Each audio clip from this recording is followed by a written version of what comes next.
Hello, this is Dr. Lauren Quinn for the Medic Mentor April 2019 study guide. So this is the very last study guide that I'm going to be a webinar that I'm going to be doing. I'm going to hand over the role to a brand new vice president and a brand new set of scholars as well. So it's going to be time for me to say goodbye to you all at the end. But I've really enjoyed doing it, and I hope that you can have a look back at these webinars in time. And they're very much to spark interest, really, and to show you what sort of life working as a junior doctor is like, what all the things that medical school will teach you along the way. And it's certainly not something, these webinars, you don't need to know them from your medical school applications. It's purely to give you some of the skill set that you need for the application process. So it's not the knowledge, it's the skills. So the content that we always cover in these webinars is a problem-based learning case, which you might get something like that in an interview station where you're asked, you're asked to sort of understand the case, go through the case. You might be given situational judgment tests as well to assess your professionalism in your application process. And then you're very commonly asked about medical ethics as well. And you might be given a case in your interviews for medicine, dentistry, and veterinary medicine, which you have to go through. So if you already have a grounding in ethical principles that are, at the level of a junior doctor, you are well on your way to succeeding and excelling at that station, which comes across very well in your interviews. So the case this week was a geriatric case. So this was geriatrics is the older person, and it's care of the older person essentially. And aging is it's interesting because the older population are the fastest growing population in the UK. We are getting older and older. Our life expectancy continues to increase every few years. The average rises for men and for women. Men do lag behind women a little bit, but we are seeing a lot more older people, and that this presents whole new challenges to the healthcare system that we are sort of is quite new to us in how we handle the older person, because they have a lot of complex health needs, a lot of comorbidities, a lot of other health problems. And not only do all of these health problems interact and compound one another, but also older people are on a lot of medication and polypharmacy, more than 6 medications in one day, and often a lot more than that. And often all the medications interact with each other as well and compound the past medical history and the comorbidities. So we're talking about a very complicated and important generation that is a massive challenge to 21st century medicine.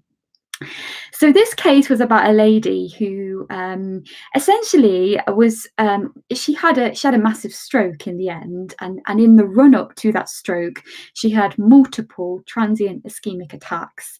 So the TIAs, we used to call them mini strokes, which we do still call them that. They're not really mini strokes because they're major red flags, major warning signs that that person is at a very high risk of stroke in the next couple of weeks and even beyond that. And therefore, if a patient has a transient ischemic attack is when a patient develops symptoms of a stroke, but those symptoms only last for usually less than 10 minutes, but categorically we say within 24 hours, so no more than 24 hours. If those symptoms have resolved in that time, it is called a transient ischemic attack. So there's no permanent damage, and it's sort of a temporary blockage of the blood supply to the brain, which leads to a temporary damage, essentially temporary effect, focal neurology we call it. So weakness, speech disturbance, etc., and facial droop.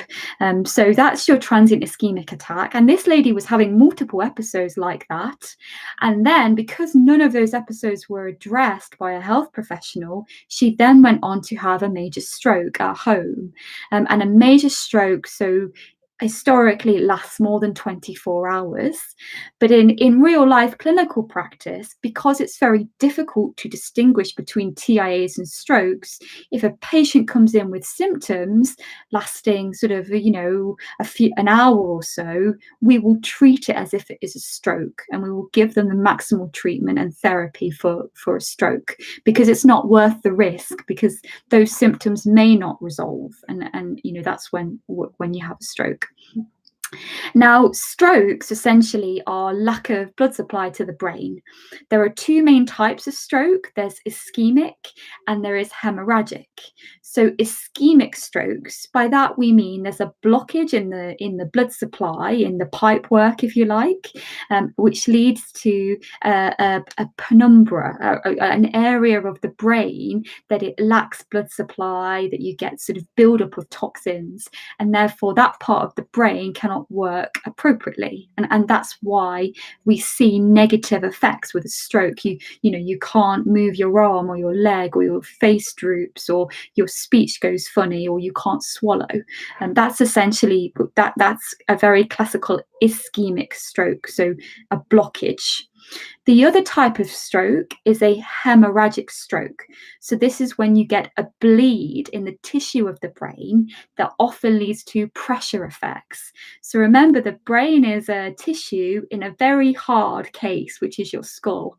So the brain doesn't have any room for expanding. If there is a pressure, if there's a tumor, if there's a bleed, then that will lead to pressure on the surrounding areas, and therefore you might get like a midline shift of the brain, so the brain is squashed up, and that again leads to negative symptoms usually, and a headache is very classical for a hemorrhagic stroke.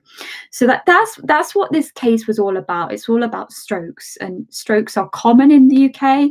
They affect about 110,000 people a year develop a stroke, and we're talking about significant morbidity and mortality from a stroke. It's a horrible disease, and it's often very difficult to recover from. So I have I've put some slides together. So let me see if I can, just wondering if I can share them with you. No, I can't on the system, but it's okay. I'll go through it all with you.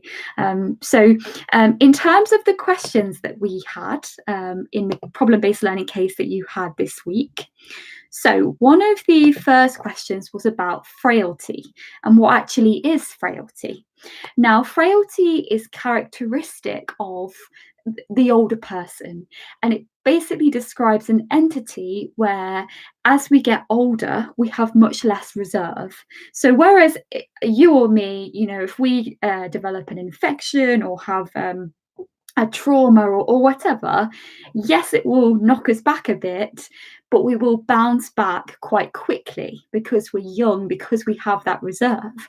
Older people, when they have a fall or develop an infection, what happens is that because they don't have the reserve to fight back, they may never be able to get back to that level that they were before the trauma or the infection. So frailty is sort of a decline, essentially, and it's very common. It's about 10% of over 65-year-olds are frail, and it's sort of a quarter to a half of those sort of into their 80s. So it's a very common syndrome. We see it very often in hospitals in the UK. A lot of our patients are frail older people. And we do have scoring systems for frailty. So a really good one you could look up is the clinical frailty score. So it's basically from 1 to 9. Now, me and you would be sort of Some of us might be frailty level 2 or maybe even 3 if we're not particularly active. 1 is a very active person, 2 is, reasonably active, 3 is coping with, life, but really not very active at all. And then you've got sort of all the way through from, independent but needs a frame or a walking stick, to perhaps needing support to walk, like a carer to help them walk, to needing a wheelchair, and then all the way through to being bedbound. So older people who are so frail that they don't have the capacity to get out of bed, and then all the way through to your really terminally ill, your palliative patients who are very much at the end of their life. So assessing frailty is important, but actually, sometimes just looking at a person, you can't always tell how frail they are. It gives you an idea, but actually, you have to take in a whole person approach and assess. Entities like their comorbidities, their other health problems, the medications they're taking. Are they living at home? Are they independent? Do they live with anyone at home? Or are they living in care? Is it a nursing home? Is it a residential home? There's a lot of factors to think about when you're assessing frailty of an individual. Now, the next question in the medical case scenarios was about the geriatric giants. So I'm sure you will have looked these up, and geriatric giant syndromes are syndromes that specifically and very commonly affect older people. Things like immobility and falls. You and me wouldn't have a fall. We have the balance, we have the vision, we have the muscle mass. We're not just going to fall over. But older people, for multiple reasons, do frequently fall. It's a very common presentation. And there's a lot of factors at play. It can be because they've forgotten their glasses. It can be because they get very sudden urges to go to the toilet, to pass urine, so they run up the stairs because they're so desperate to get there in time, and then they have a fall. It can be like proprioception related. So proprioception is our sense of where we are in space. So I know that my hand is here. My brain knows that. Even if I were to close my eyes, I would know that my hand is still there in my brain. But as you get older, you kind of sometimes you lose that ability or that sensation of knowing where you are, and your vestibular system, your ear system doesn't work as well either with your balance. So it's very easy, if an older person goes to pick something up, they don't have the balance that you or me would have, so they might topple over. So there's multiple factors in it. So immobility is one big geriatric giant, and instability is linked to that as well. You've got incontinence, which I mentioned. It's very common, particularly in people with dementia as they get older. Part of the dementia in the long term is incontinence of feces and urine. So it's that's part of the process, and that's very common. We very commonly see patients coming in because of that, and it can quite often, it can be they might have developed an infection, they then become confused, they develop an acute confusion called delirium, which is a separate entity from dementia. Dementia is a chronic sort of decline in memory and function and cognition, whereas delirium is an acute confusion. And there's a precipitant for delirium. So something is causing a patient, an older person, very often, to not know where they are, not know who they are. Time and place comes out of effect. They might talk sort of gibberish that you can't understand. Classically, with delirium, they get altered sleep-wake cycles as well. So all day they'll be sleeping and docile, and then at night time they're wide awake and wandering around the wards. That's very classical for delirium. And another common feature of delirium is like patients will pick at things, and you will see a patient sitting there. I've seen it a lot, like with delirium, picking, and they're just because they're just delirious essentially, and delirium is very difficult to manage. Yeah, it's really reassurance and familiarization techniques, but you really need to identify what the cause for that acute confusion is. And very often, although delirium is a geriatric giant, it's because of the other geriatric giants that causes delirium. So we've talked about dementia as well, very common as we get older. Usually dementia most commonly affects over 60-year-olds. And then, you know, the thing is that with the younger generation and the older generation, so children and older people are more at risk of infection and developing problems there, because as you get older, there's a process called immunosenescence where your immune system starts to decline and deteriorate in its function over time, and therefore you're much more prone to chest infections, urinary tract infections, you name it, you're more at risk of it. So that's another precipitant for delirium and falls, and it's so. Geriatrics is a wonderful specialty. Geriatricians, the doctors who and consultants who focus on care of the elderly, are some of the last of the true generalists of medicine. They deal with everything. They deal with the 90-year-olds who are bright as a button, to the 65-year-olds who are moribund and bedbound, and it's a complete spectrum. That is the beauty of geriatrics. The diseases that you see in geriatrics are really intriguing as well, like Parkinson's disease and particularly, so many interesting things. So though that gives you a little bit of a taste of sort of the big geriatric giant syndromes, the syndromes that affect older people that don't affect younger people. So that was that entity. And when you're thinking about an older person, it's not like you or me. If we went into hospital, we would, once we got better, we would go back home, back to work, back to our studies, back to family, back to friends, back to university accommodation. We have all of these things are set as a young person. Your life is pretty sorted in that respect.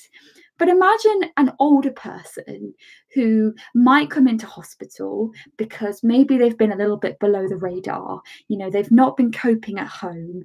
Then they come in not as clean as they should be in their clothing. They're a lot more frail, and their mobility has really declined maybe in the last couple of months. And all of a sudden, you've got this individual who might not be safe to go back home, because how do you know if you send that patient home, they might not get into more trouble and essentially be declining further? So this is where the role of occupational therapists and physiotherapists is so important in geriatric patients. So your occupational therapists are part of the multidisciplinary team, and those are the people who assess the home environment and assess what that patient needs to facilitate them coping in that home environment. So it might be, for example, frames around the toilet. It might be a frame upstairs and downstairs. It might be, helping to coordinate if a patient can no longer climb the stairs. Do they need a bedroom in their lounge, for example? And that is the role of occupational therapy, doing kitchen assessments and really trying to imagine that patient, how they're going to cope at home. Do they need extra support? Are they safe to go back home? Or if not, if they're at a point where, do they need a change? Do they need to go into residential living where they're more highly supported, or even a nursing home? Do they have like nursing care needs that aren't being addressed? And this is a massive part. It's very much an integration of health and social care that even as doctors we deal with day in, day out. So occupational therapy are a big part of the multidisciplinary team, as well as physiotherapists. So the physiotherapists are the ones who are not assessing a patient's sort of baseline strength when they come into hospital, and assessing sort of sarcopenia, that is loss of muscle mass as people get older, because they do say if you don't use it, you lose it.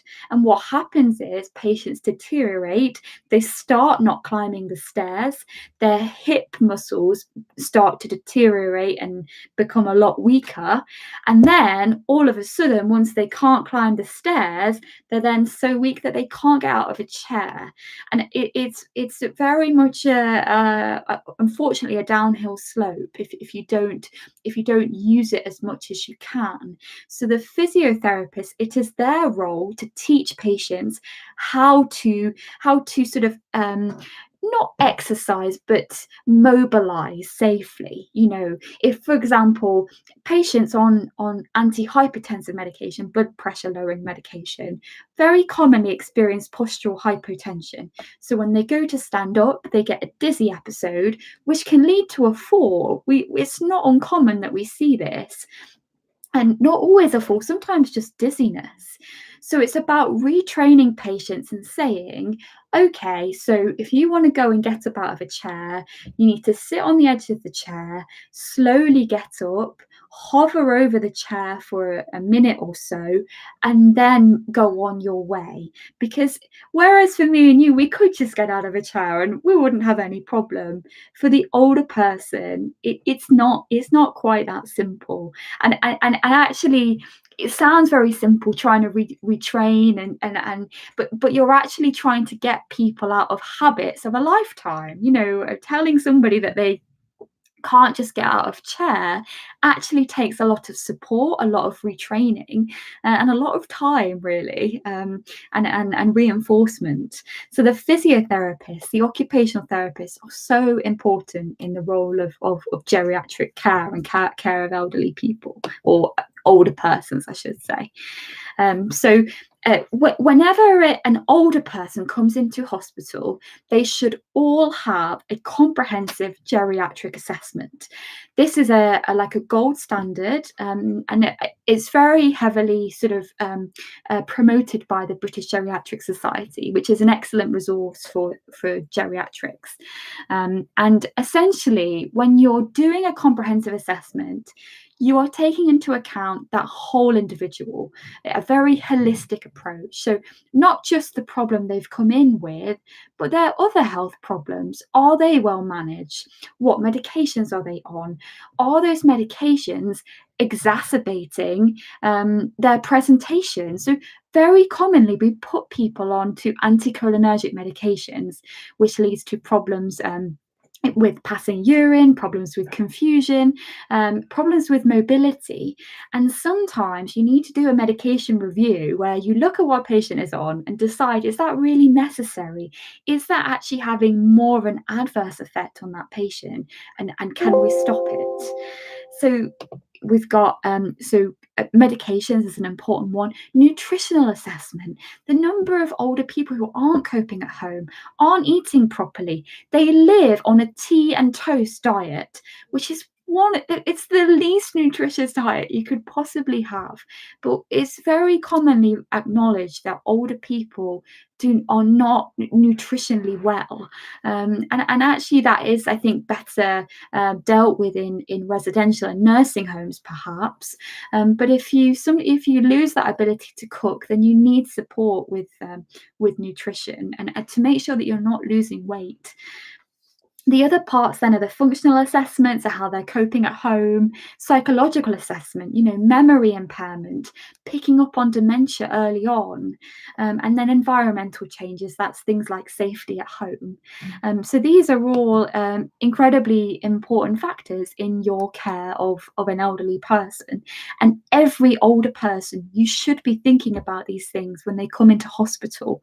When I covered a geriatric assessment unit over the Christmas period, and my consultant every time I went and sort of talked about a patient I'd seen with him, he wanted me to say, so this is, I don't know, 85-year-old lady who lives in her own home, mobilizes with a stick, has come in with this. So it's about setting the scene of that patient, because it's about being realistic. You know, if a patient has come in from a nursing home, you're not going to get them back to their own home. You know, unfortunately, frailty, you can't reverse it. You can only slow or prevent its decline, or I guess as much as possible, within reason. So it's, you know, it's about taking each older person as an individual and assessing them and seeing what you can do for them. And it's not just medicine. It's actually a lot more than that, and thinking about that person as an individual. Okay, so that kind of covers the geriatric side of things. And one of my other questions in the medical cases was about the neurological examination. Now, this is something you will cover in a lot of detail at medical school, but there's two main parts to the neurological exam. There is assessment of the cranial nerves. Now, the cranial nerves are basically the nerves that come out of the brain and supply sort of well, they do supply the whole body, but they come directly out of the brain. Okay, so they don't go via the spinal cord. Okay, so that's your cranial nerves, and then you've got your motor neurons. Now, these are the nerves that do come out of the brain, come down the spinal column at the back, and then come out to supply your arms and your legs for movement, and sensation is coming back into the spinal cord up to the brain for feedback. So you need to assess both parts, the limbs and the cranial nerves. Now, neurology is incredibly complicated, and it's well beyond the topic of this talk. I just wanted to get you thinking about if you're assessing a patient's neurology, what components you need to think about. And the first thing is tone. Now, you know, we would have normal tone, you know, resting tone is important. That's why, you know, if you try and hold your hand still, it's never exactly still. It's always moving and adjusting a little bit. Now, you can be hypotonic, where you have lack of tone, or you can be hypertonic, excessive tone, brisk, like if you were clenching your fists, like patients like that all the time, that is excessive tone. So tone is the first thing you assess. Or I suppose even before that, you need to inspect, and you're looking for like little fasciculations in the muscle, which is a sign of lower motor neuron pathology. Now, it's a lot to go into, but you've got the upper motor neurons, which basically stem from the brain and come into the spinal cord, and then they basically connect to a lower motor neuron, which the connection point is in the spinal cord usually, and then the lower motor neuron comes out and supplies the limbs classically. So if it's a lower motor neuron problem, you might see fasciculations. If it's then, so you've done your tone, you then need to do power. So for example, if I asked you if you were lying on a couch, for example, and you lifted your leg off the bed, and then I tried to push down against you, you would be able to resist me. You could push up against me, for example. However, some people won't be able to do that. They won't be able to have power against gravity. And, you know, it might just be that they might be paralyzed, or they might just have flickers of movement. So that is your assessment of power, that patient's ability to move, and the amount of strength that they have in that movement, essentially. So that's the second thing. The third thing is your reflexes. Now, I'm sure you've all seen a tendon hammer. So you've got sort of three main reflexes in your arm. You've got your your biceps, your triceps, and your pronator. And then you've got your knee jerk. I'm sure you will have all seen that. So reflexes are basically, they're not, you know, we have control, voluntary control over our movements. Reflexes are innate, and we can't get over them. But sometimes reflexes can be reduced or absent, so you have a slower response than you should, or they can be brisk, where you have like a massive rapid knee jerk, more over and above what it should be. neurology is really one of those examinations that you have to have seen it on a lot of patients before you can appreciate the differences in normal. Knowing what normal is very important before you can start to assess abnormality and pathology. So reflexes is your third part. Your fourth part then is sensation. So, you've got different types of sensation. You've got fine touch, you've got sharp, like pinprick touch, you've got proprioception, knowing where your joints are, joint proprioception, and you've got vibration sense as well. So these make up your senses. And in a true neurology exam, you should assess all of those parameters because the pattern in which sensation is lost, it points very nicely to the problem. Now, the beauty of neurology is what the symptoms are will point to where the issue lies. Okay, so for example, if in a stroke, for example, one side of the body is affected. So if you have a stroke on the left side of your brain, that part of the brain is damaged because of the lack of blood supply. Because the neurons that come out of the brain down the spinal cord cross over and supply the opposite side, you will get weakness or paralysis on the right hand side.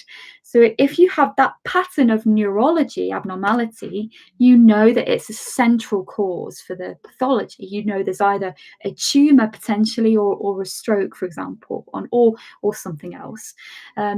But if, for example, imagine in a massive car crash, or if you had transection of the spinal cord, so you had so your entire your spine at the back, the spinal cord carrying all the nerves from the brain is cut, then both sides are going to be affected. So you're not going to be able to feel, you're not going to be able to move either side, for example.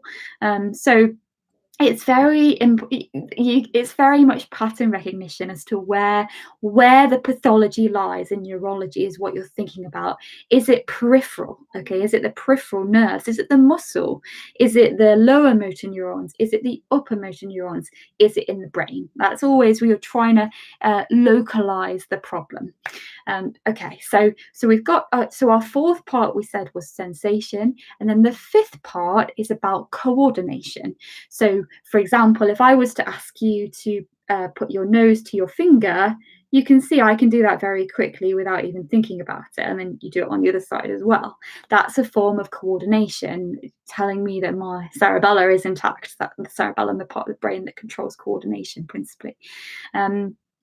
But some patients won't be able to do that. Some patients might pass point, for example, so they can't reach it, or they get like an intention tremor on trying to reach the finger. Neurology is a wonderful subject. It's a whole other PBL, to be honest. But I just wanted to give you some ideas of what a neurology exam looks like and the sort of things we assess. And whenever I see a patient, I do a very crude neurological examination of everybody that comes in through an admissions unit. I don't always do reflexes because it's very difficult to find a tendon hammer on an NHS ward. But I do sensation, power, tone, because it gives you a really good insight into that patient. So the next part of the questions was about stroke. So I've already talked about hemorrhagic versus ischemic strokes. So hemorrhagic strokes appear if you have a CT head. So imagine it's a slice of the brain essentially that you're looking at, and then you have a big white blob essentially demonstrates a bleed on the brain. When a patient comes in and you're suspecting a stroke, the first investigation you need to do is a CT head scan, a computer tomography head scan, which you could type it into Google what they look like, and because you need to decide if that stroke is a bleed on the brain or is ischemic because of lack of blood supply. That's important because if it is a bleed on the brain, you cannot treat that person with the treatment for ischemic stroke because you would exacerbate that bleed and you put them at very high risk. So that is the reason we do imaging in the first instance when a patient comes in with a suspected stroke. Once they've had this CT head scan, if you have ruled out a hemorrhagic stroke, so a bleed on the brain, then you assume it is an ischemic stroke. You can't always see ischemic strokes early on the CT scan. Sometimes it can take 6 hours for evidence of an ischemic stroke to have occurred.